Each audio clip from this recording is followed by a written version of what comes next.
Welcome to This Explainer. Today, we're going to unpack the invisible lifeline that literally powers every single aspect of our modern world: energy security. We rarely think about what keeps our lights on, our cars running, or our hospitals operating until they go dark. So we're going to look at the incredibly delicate balancing act required to keep our civilization moving forward and, more importantly, keeping it secure. Okay, let's dive right into this. Here's a quick map of our journey today. We'll start with 1, our invisible lifeline. Then 2, defining energy security. 3, the 4 pillars. 4, the fossil fuel dilemma. 5, the nuclear gamble. And finally 6, securing the future. Section 1, our invisible lifeline, and really, the stakes of our survival. I want you to picture absolutely everything you rely on for your daily life: your phone, your fridge, the AC or heating in your house, the entire grocery supply chain bringing food to your local store. Now ask yourself, what happens when the power stops? It wouldn't just be a temporary inconvenience, right? It would be sheer chaos. Communication networks crash, water pumps just stop working, supply chains freeze instantly. Surviving in the modern world isn't just about having power. It's about having it reliably, every single second of every single day. So to understand how we prevent that nightmare scenario, we have to start at the absolute baseline. A natural resource is basically any form of energy or matter essential for survival.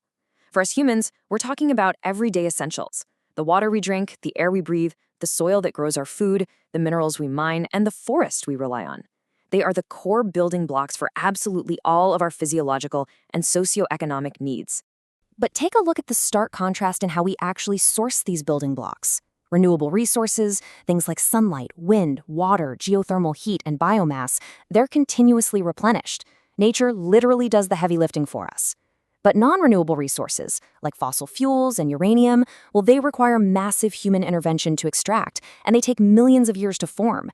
They absolutely do not renew themselves in any meaningful human timeframe, which, as you can guess, inherently creates a huge vulnerability in our supply chain. Moving on to Section 2, defining energy security, because it's about way more than just power. Having resources under the ground or up in the sky is one thing, but making sure they don't run out right when we need them, that is a whole different ballgame. The International Energy Agency defines energy security as the uninterrupted availability of energy sources at an affordable price.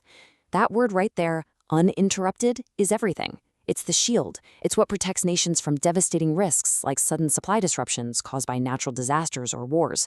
It protects our economies from crazy price volatility, and it defends our critical infrastructure against attacks. Without this security, a nation's entire economic development and its public services are completely put at risk. Section 3, the 4 pillars, or what we call the 4 A's of security. Think of these 4 pillars exactly like a 4-legged stool. If you kick out even one A, the whole system collapses. First, availability. Can we actually match growing global demand, especially when oil supplies are so heavily concentrated in just a few regions? Second, accessibility. Even if the energy is there, can we reach it through really complex deep sea or Arctic extraction? Third, acceptability. Can we use it without violating strict environmental regulations and creating massive pollution? And fourth, affordability. Can citizens actually pay for it amid unpredictable geopolitical price shocks and supply-demand imbalances? Which brings us to Section 4, the fossil fuel dilemma, risk versus reward. First up, we have coal, the base load giant. Honestly, it's kind of wild to think that our modern cutting-edge grids still rely heavily on 300-million-year-old combustible rocks. But they do. Coal is widely available in massive economies like India, China, and the USA, and it provides continuous baseload electricity. It's an incredibly reliable anchor for a power grid. But the trade-off is severe. We're talking massive CO2 emissions and a staggering local environmental toll from the mining process. So it's this really difficult battle between absolute reliability and environmental acceptability. Next is oil. This is the backbone of our critical infrastructure. Formed from ancient marine remains, it literally moves the global economy every single day, powering transportation, aviation, and global shipping. But that heavy reliance is a total double-edged sword. Oil suffers from extreme price volatility, driven by OPEC policies and global market shifts, and it is highly susceptible to international conflicts and wars. Relying heavily on imported oil isn't just a simple economic issue, it's a massive security risk, which is only amplified by the devastating environmental risks of potential spills. Then there's natural gas, the flexible alternative. Mainly composed of methane, it visibly burns a lot cleaner than coal or oil, and it is incredibly flexible. Power plants can instantly ramp up or down to meet variable demands on the grid. The catch? Well, it relies on highly vulnerable physical pipelines. Those pipelines can be targeted during geopolitical conflicts, creating massive continental bottlenecks. Plus, while it burns cleaner, hidden methane leaks during the extraction and transport process still severely impact climate change. Section 5. The nuclear gamble. High power, high stakes. Nuclear energy is quite possibly the ultimate balancing act of human engineering. It provides continuous, clean, baseload power from incredibly tiny quantities of uranium. From a pure security standpoint, the upside is just tremendous. You can stockpile years of fuel in a tiny space, and it operates continuously, totally unaffected by the weather or the time of day. It plays a massive role in meeting global climate goals without sacrificing grid stability for even a second. But the terrifying risks of this gamble are etched right into our history. In April 1986, flawed design and protocol failures led to the Chernobyl explosion. It created a radioactive fallout 400 times greater than Hiroshima and Nagasaki, leaving a 19-mile zone completely uninhabitable to this day. Fast forward to March 2011. A massive 9.1 earthquake and subsequent tsunami triggered the Fukushima reactor meltdowns in Japan, forcing 160,000 people to evacuate immediately. The stakes truly could not be higher.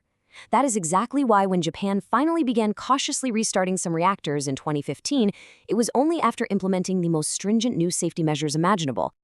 Finally, Section 6, securing the future with a diversified approach. So what does this all mean for us? How do we actually secure the future? Well, the biggest takeaway here is that a single, magical, perfect fuel simply doesn't exist. True long-term security requires a deeply diversified approach. First, we have to diversify energy sources so we aren't completely reliant on just one volatile market.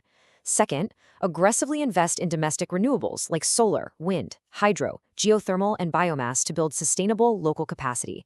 Third, increase energy efficiency. Basically, we need to do much more with much less. And fourth, strengthen our infrastructure resilience against both natural disasters and geopolitical attacks.